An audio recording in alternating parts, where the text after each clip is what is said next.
Hello दोस्तों, स्वागत है एक बार फिर से आप सभी का आपके अपने यूट्यूब चैनल स्टडी फास्ट में। आज हम संख्या पद्धति के बारे में आपको बताएंगे। तो सबसे पहले बात करते हैं। सबसे पहले बात करेंगे प्राकृतिक संख्याओं की। प्राकृतिक संख्याएं नेचुरल नंबर कौन सी होती हैं? प्राकृतिक संख्याएं जीरो को छोड़कर से सभी जो धनात्मक संख्याएं हैं वे हमारी प्राकृतिक संख्याएं हैं। जैसे कि 1, 2, 3, 4, 5 dot dot dot and so. तो मतलब जीरो से आगे की जो भी धनात्मक संख्याएं हैं ये हमारी प्राकृतिक संख्याएं कहलाती हैं। तो अगर हम बात करें क्वेश्चन की कि 100 से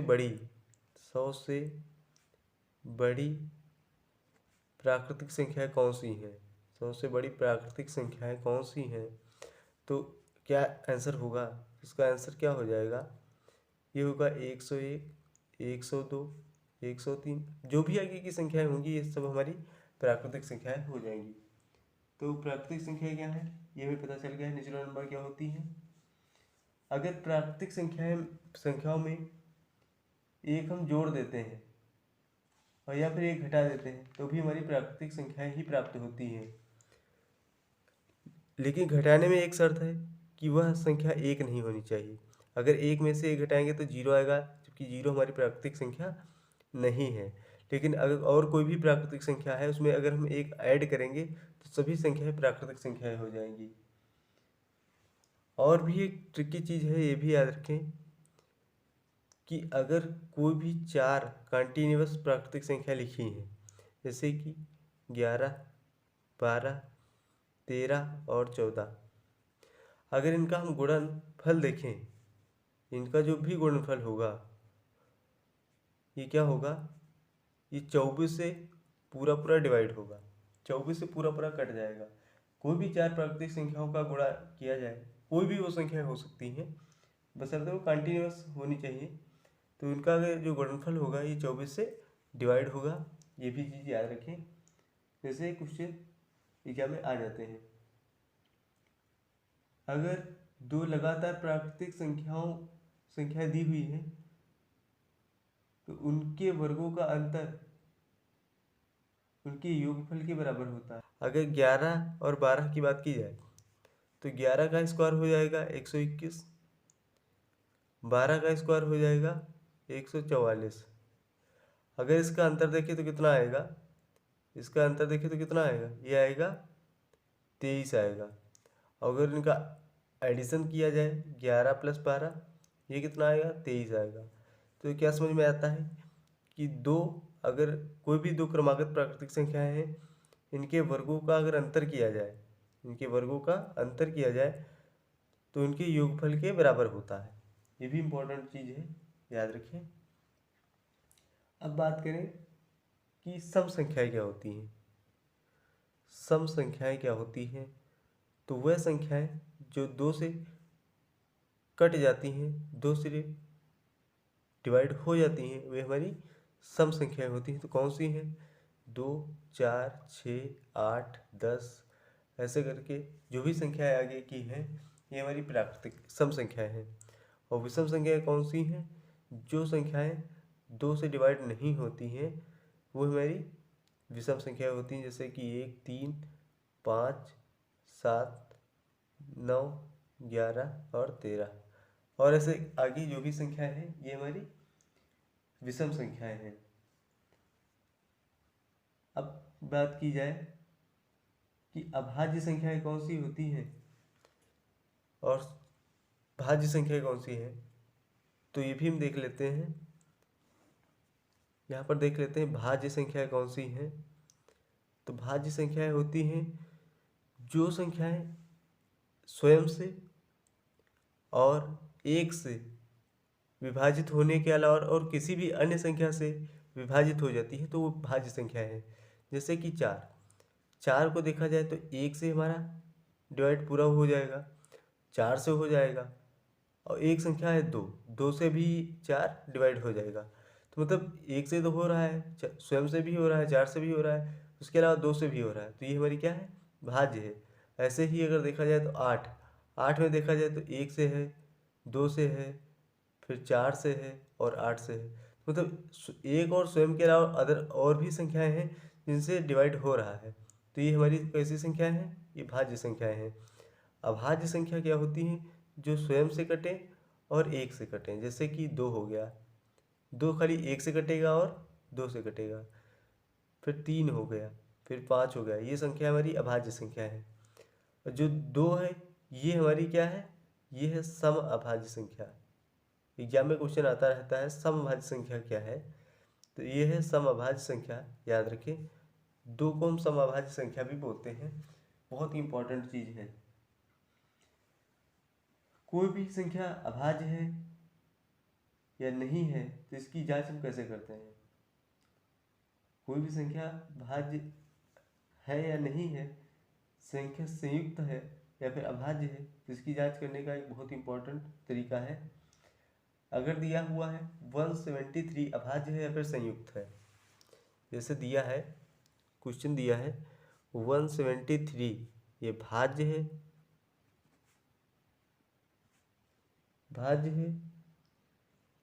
या अभाज्य है, तो इसको हम कैसे निकालेंगे? सबसे पहले इस तरह के क्वेश्चन में हम क्या करते हैं, देखते हैं इससे ठीक बड़ी पूर्ण वर्ग संख्या क्या है, तो वो है 196। 196 ये 14 का वर्ग है। तो अब देखते हैं 14 से छोटी जो भी अभाज्य संख्याएं हैं उनको हम लिख लेते हैं। 14 से छोटी भाज्य संख्या कौन सी है? 2, 3, 5, 7, 11 और 13। ये 14 से छोटी अभाज्य संख्याएं हैं। अब देखते हैं कि 173 इन संख्याओं से डिवाइड है या नहीं है। अगर नहीं है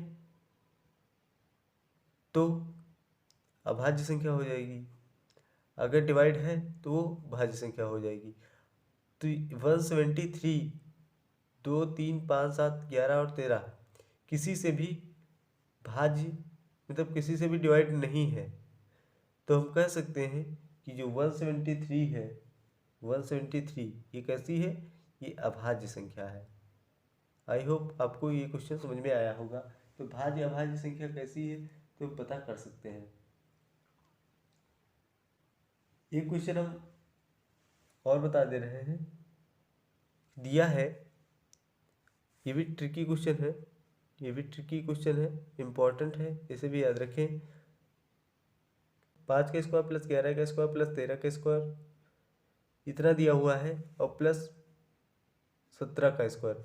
ऐसे 24 से भाग देने पर शेष कितना आएगा? तो ये भी बहुत इंपॉर्टेंट क्वेश्चन है। तो अगर हम इस क्वेश्चन की बात करें कि 2 व 3 को छोड़कर जो भी हमारी अभाज्य संख्याएं हैं इसका जो वर्ग करेंगे, तो अगर उस वर्ग को अगर हम 24 से डिवाइड करेंगे तो हमारा एक शेष आएगा। अब यहाँ पर देखिए 2 और 3 संख्या तो है नहीं, बाकी जो भी संख्या है अगर 24 से डिवाइड करेंगे तो हमारा एक शेष आएगा। तो 5 है, 5 में हमारा एक शेष आएगा, 11 में भी एक शेष आएगा, 13 भी अभाज्य है इसका वर्ग है तो यहाँ पर भी एक शेष आएगा, 17 भी अभाज्य है इसका वर्ग है, यहाँ भी एक शेष आएगा। तो टोटल हमारा आ जाएगा 4। तो अगर इस संख्या को हम 24 से डिवाइड करेंगे तो हमारा 4 शेषफल आ जाएगा। अब बात करते हैं परिमेय और अपरिमेय संख्याएं। परिमेय संख्या आप सबसे पहले बात करेंगे, परिमेय संख्याएं कौन सी हैं? बहुत इंपॉर्टेंट क्वेश्चन यहाँ से बनते हैं। परिमेय संख्याएं रेशनल नंबर कौन सी होती हैं? वे संख्याएं जिनको हम P/Q के रूप में व्यक्त करते हैं, जबकि Q का मान 0 नहीं होना चाहिए, तब हमारी जो भी संख्या बनेंगी वो हमारी परिमेय संख्या बनेंगी। अगर बात की जाए शून्य की, शून्य हमारी परिमेय संख्या है, ये भी याद रखें। Q है, P का मान अगर 0 रख दे, Q का मान भले ही कुछ हो 3, 4, 5, 3 ही रख लें तो हमारा 0 आएगा। Q का मान 0 नहीं है, अतः 0 जो कि हो जाएगा परिमेय संख्या हो जाएगा। प्रत्येक भिन्न संख्या परिमेय संख्या होती है, मतलब Q 0 नहीं होना चाहिए। जैसे 3/4, 5/2, अगर माइनस में भी है तो भी वो हमारी परिमेय संख्या हो जाएगी -3/2 -5/7। अब याद रखें जो संख्याएं माइनस में लिखी हैं ये हमारी होती हैं ऋणात्मक परिमेय संख्याएं, निगेटिव रेशनल नंबर। ये जो संख्याएं हैं ये होती हैं पॉजिटिव रेशनल नंबर। ये भी याद रखें। क्या होती हैं इंटीजर्स। इंटीजर्स क्या है तो पूर्णांक।